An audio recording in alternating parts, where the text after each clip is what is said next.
how he could. They're imagining for the people with the gift of making music so true. It can conjure spirits from the past. Will somebody take me in your arms? But it also will piece the veil between life and death.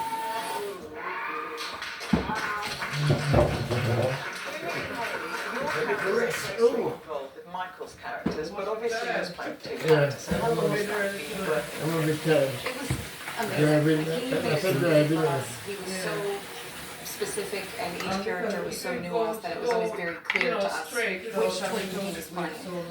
I think the more challenging parts were when the four of us were in a scene together. That would mean it was Michael in a tennis ball and the two of us. So that resulted in some laughs. Okay, and it's written by Ryan Coogler, and who's known for Creed and Black Panther. But in an interview, Jack, he said that your character is actually his favourite antagonist. Was it as fun to play? It was a lot of fun. A tremendous amount of fun. Multi-layered, as is the movie. So, and listen, I think with my character Remick, I think in his mind he's a protagonist. Cool, You know? So yeah, it gets complex. It gets helps. Like that character. Oh, absolutely, yeah. I felt very fortunate to be able to have these guys.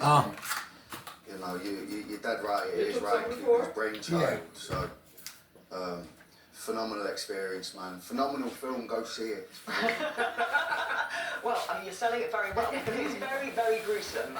Couldn't see exactly how gruesome there. And being transformed into a vampire must be quite a process. It's quite a process. It is a process. Bless you. It's so amazing to spend as much time as we did, and Jack Moore Change and of myself temperature, put in Dad. a special effects for the trailer, and Oh, it's the understand the cold. process in which they go through to create the elements that are then Hours and hours. hours and hours. You go in and come out like totally changed. Oh yeah. Someone will go missing for 4 hours, and they're in like with Mike Fontaine, the prosthetics guy, and they'll return, and the sight of them would just mess you up.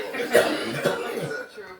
The first time I saw you, it was after like a test, a special effects like makeup test, and oh my god! I mean, what they do is incredible, but it is so transformative and so helpful, of course. When it comes to I don't know. the kind of performance. She looks familiar. I mean, the chemistry between Yeah, them is really so funny. evident. Yeah, Very obvious she you've become very radio, good the friends. radio. Love is real.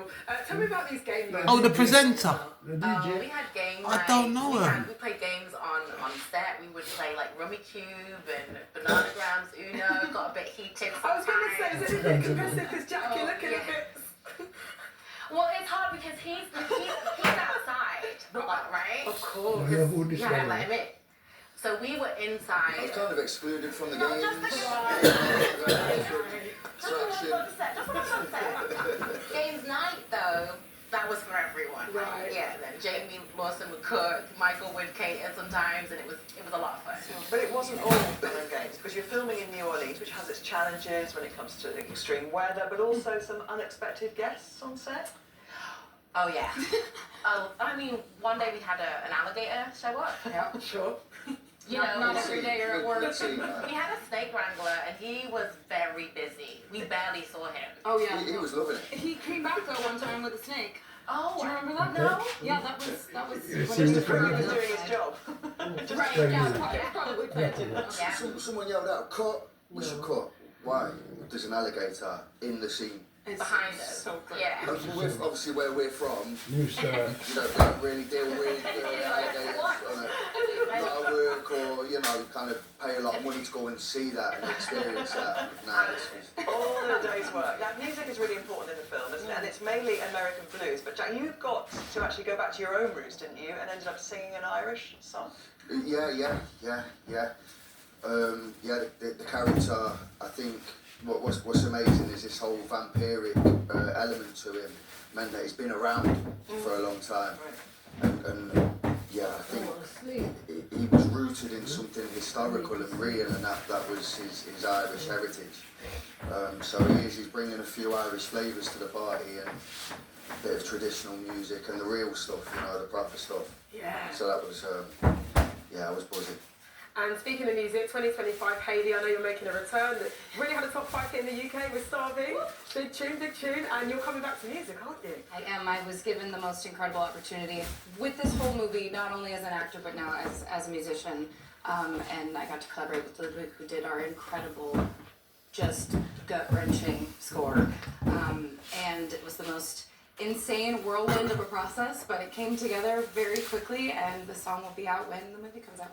Fabulous. Good stuff. Thank you so much, all of you, for coming in and telling us all about Sinners. It's in the cinema from Friday, next Friday. Best of luck. Thank you so much. Right then, from the supernaturals to superhumans, because very soon we're going to be chatting to Gladiators, Phantom and Dynamite, as well as 2 contenders going into battle in tomorrow's grand final. And joining them is journalist Louise Minchin, who's been going into battle of a different kind, uncovering scams and dodgy deals in the latest series of Rip Off Britain. But first, let's have some music as we celebrate 40 years of one of Glasgow's most famous bands.